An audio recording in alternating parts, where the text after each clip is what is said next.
right, and welcome everybody to Infinite Sports. It's been a while. I'm Kenneth Grunfelder, along with the great Ben Upson, and we're here today. A little special Thursday night preview here in Week 14 between the Green Bay Packers and the Detroit Lions.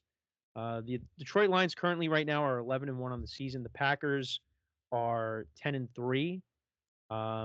They've looked better these last couple weeks. Jordan Love has looked better these past couple weeks. I'm really looking forward to this game tonight. Ben, first of all, how are you on this fine Thursday? Fantastic, Kenny. We have quite a matchup on our hands, and December is really the first benchmark now of where we start to divide the playoff teams versus the teams that we know are going to go nowhere and are playing for draft picks. So this is really the point that we really start to pick out the top of the talent and then the bottom of the barrel at the same time. Yeah, and the team that we root for is at the bottom, and we'll Oh, talk about that I at think they're some point. beyond the bottom. They're just like They sunken fell, into. yeah, they fell through the bottom, but Yeah. you know what? It's kind of been that way since we started doing shows together, even back in our college days, which I can't believe I'm even saying that. But we're not here to talk about that. We're here to talk about two teams that are well on their way to the playoffs. And I apologize. I said the Packers were 10-3. That's what I think they will be after this game tonight. They are 9-3. The Vikings are 10-2. So my mistake there. So already we're off to a great start. But Ooh, calling the upset already, and we haven't even yeah, started. well, hey, listen. I did a show earlier today for the GSMC podcast network. So I did pick the Packers. So I'm just going to come out and say I am taking them tonight because the Lions right now are dealing with a ton of injuries on defense. I mean, the backups to the backups are hurt.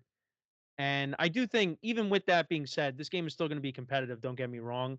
But I do think the Packers are getting right at the right time. Like I said, Jordan Love is playing really well, hasn't turned the ball over in 2 games. The Packers are coming off of back to back 30-point performances. I know the first game was against the 49ers, who were all banged up, but still, you got to respect that team, even though they've had a disappointing season. And then the Dolphins, they were coming in playing well, playing better football, and the Packers beat them there too.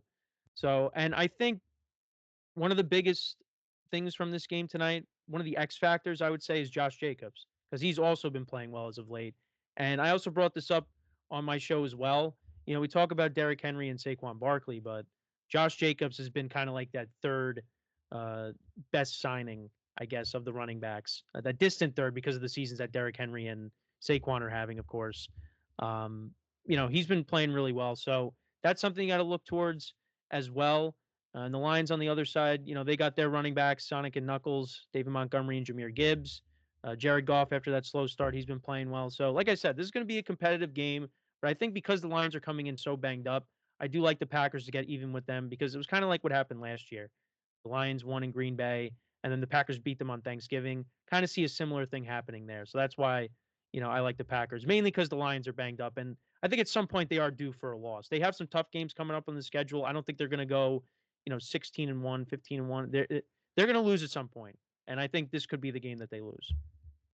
Well, they will lose at some point. You're absolutely right because you still have the Bills, the Vikings, and the Packers tonight left on your schedule in these final 5 weeks. Those are not gimme matchups by any means. And I think that is the one thing that we do still have to figure out with the Lions is while they have been banged up on defense, they've been putting points on their opponents. That's really not been an issue. But a lot of those teams were against, the AFC South. In fact, the Lions put up 154 points against the AFC South this year, if you can believe that, against a single division, which was close to their franchise record from 2011 when they had 159 against, I believe it was the AFC West. We know this offense is no issue. They are going to be able to go toe to toe with mostly any team in the league. And I don't think there's any doubt that the Lions are not just a playoff team, but they're a Super Bowl contender, at least in my eyes. And this is the best that this franchise has ever seen. They're 11-1. They're at the top of the NFC North. I mean, a division that has, the top three teams with a combined 30 wins so far to this point of the season. And then the team at the bottom that just fired their head coach. And that was a whole debacle last week. But anyways, Hey, the you Bears covered though. I had them covered. We all had them covering. I was surprised about that. They did cover double-digit dogs on Thanksgiving. You got to feast on those. No pun intended. Yeah. Yeah, I just thought it was crazy because, everybody in, the national media was taking the Lions big, right? And I was like, all right, well, I know I'm taking the Bears with the points because one of the underdogs has to cover on Thanksgiving, right? And then, talking within our group chat, we all had the Bears. And I'm like, all right, I feel good about this. And the first half happened, and I was like, maybe not, maybe it's not going to happen. But then the Jameer Gibbs fumble happens, and that kind of changed the momentum of the game. And the Bears, have been playing better as of late as well. And, they kind of woke up in the second half, and Caleb Williams started making plays, and, they got back in the game, and, they could have tied the game. They should have tied the game to at least get it into overtime. But I mean, listen, I'm not going to pretend like I'm an expert on X's and O's, but you got to call a timeout if you don't know what play you're going to run.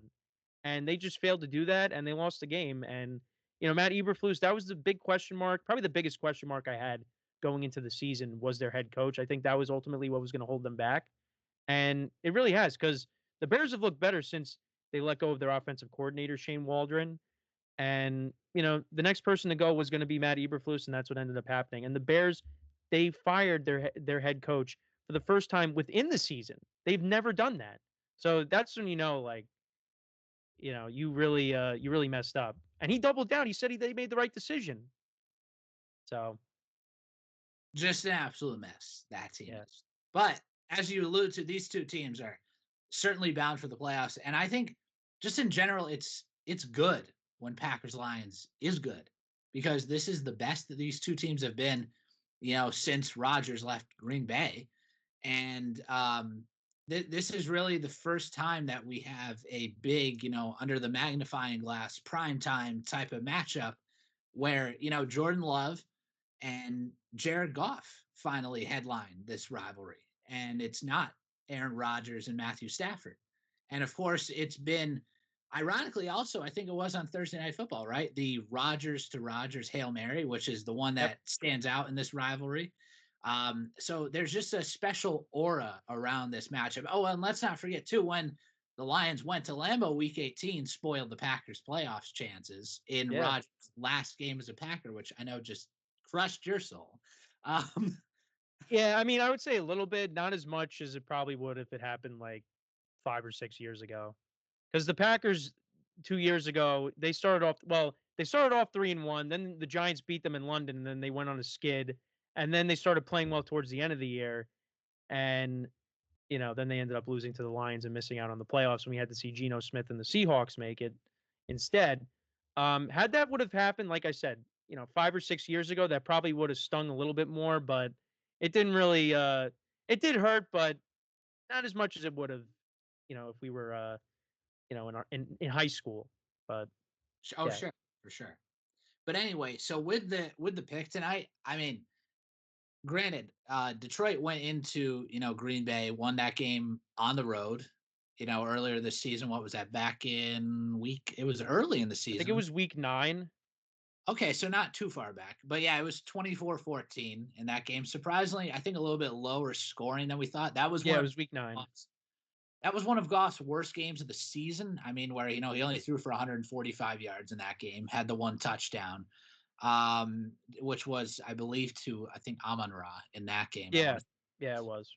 That I but remember. the one thing though, Kenny, is that I think what outweighs the Lions, defensive, struggles is that, like I said at the top of the show here, they are capable of putting up the points. And like I said, we're about to find out who they truly are against these, top-notch teams.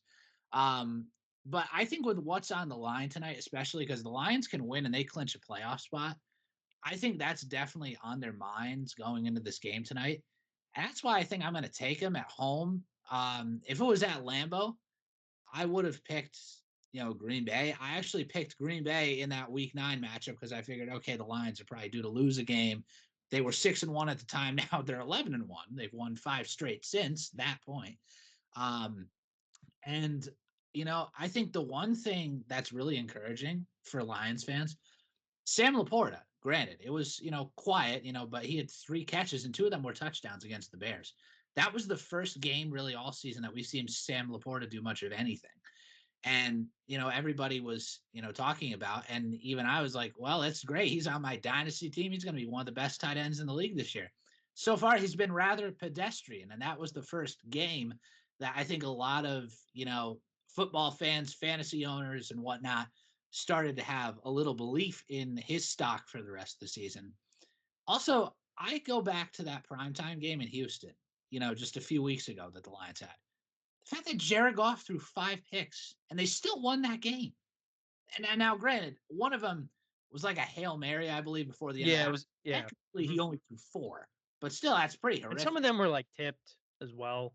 You're right, and they weren't all his fault. But Goff has been, pretty clean for the most part this season outside of that game. I mean, if you look at his numbers, the past 2 weeks, he's had almost a combined 500 yards and 2 touchdowns, granted against the Colts and the Bears, who are two, iffy teams. But I don't know. Something just tells me that the Lions have the edge here at home tonight. And not only would they get in the playoffs, but they would be getting at least a little bit closer to a potential division title. And that is something that all of Detroit would love to, celebrate once again. And I think with the way that the NFC is structured this year, I think between the Lions and the Eagles, they're the clear front runners in this conference. And outside of that, I don't know if there's anybody else that you could truly rely on at this point. I mean, you could say, okay, the Vikings are 10-2, but they would get in potentially as a wild card. Imagine being a 14-3 or 13-14 and Yeah, being and you're the a fifth wild seed. card. Yeah, but you Like, do get to play the NFC South. right. Which is true. Which is true. And obviously, I think I believe the Packers could, make some noise in the playoffs. When I put them in the Super Bowl conversation, probably not right now. But I like think it you depends on said, how Jordan Love plays. well, absolutely. And as you said, if they go into Ford Field tonight and win this game, all of a sudden, then they're put on the map for the division and everything. That's how massive of a game this is.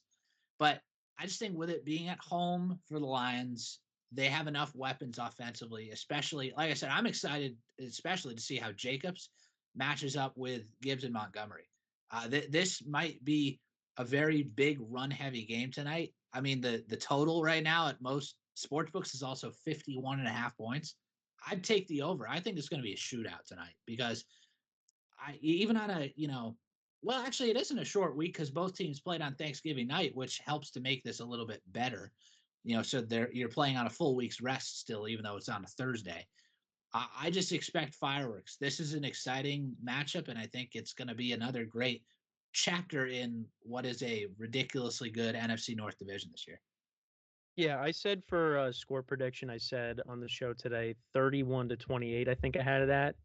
But yeah, I agree with you. I think this could be a very high scoring game. And also the other thing too is it's inside. The weather's not going to be a factor like it was when they played the first time. Jordan Love still wasn't 100%. Threw that bad pick six. This could definitely be a track meet. This could be going up and down all day.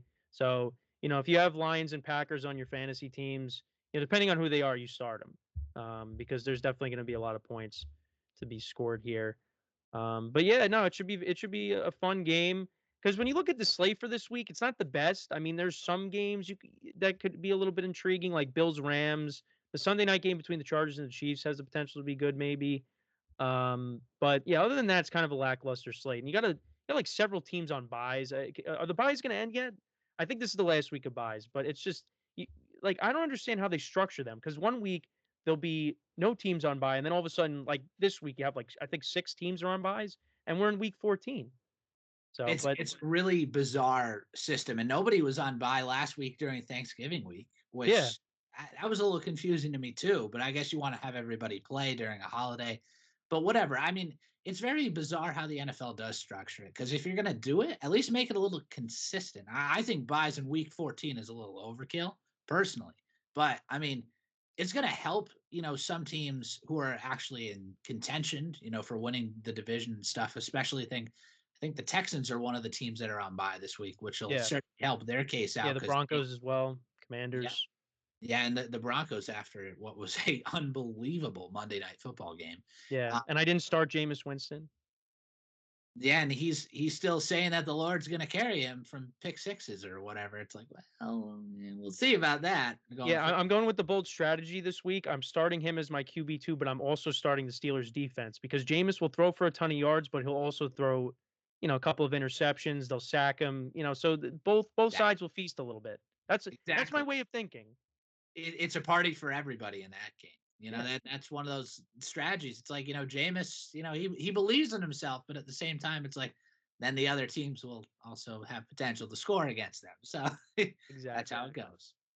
All right, so that is pretty much it. A little quick episode here just to get something out there. We're going to try to do this every week. We were talking about this before we came on, how we constantly say that, and then we go months without doing a show.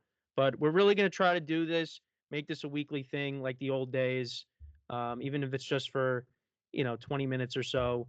But yeah, no, this should be a fun game. Like I said, I got the Packers, Ben's got the Lions. So, we'll see how that goes tonight. Should be a good game. Ben, any last things you have to say before we sign off here? Yeah, for anybody who, by the way, is taking the Lions, note maybe Kenny is on something here because I have been atrocious on Thursday night football games, and I'm not counting Thanksgiving. That was a holiday. I went 3-0 against the spread, as did you. Congratulations to the both of us. But okay, this season on Thursday night football, this is week 14. I believe we've had 12. Is this number 12? This might be number 12. If it's 12, I think I'm 3-9 or 4-8 against the spread on Thursday night. Ouch. So there might not be any validity in my Lions pick, but we'll see what happens. It's going to be a great football game. Can't wait. Yeah, you got that right. So, as always, I'm Kenneth Grunfelder signing off along with Ben Upson. Have a good day and enjoy the game tonight, and we'll hopefully talk to you next time. Take care.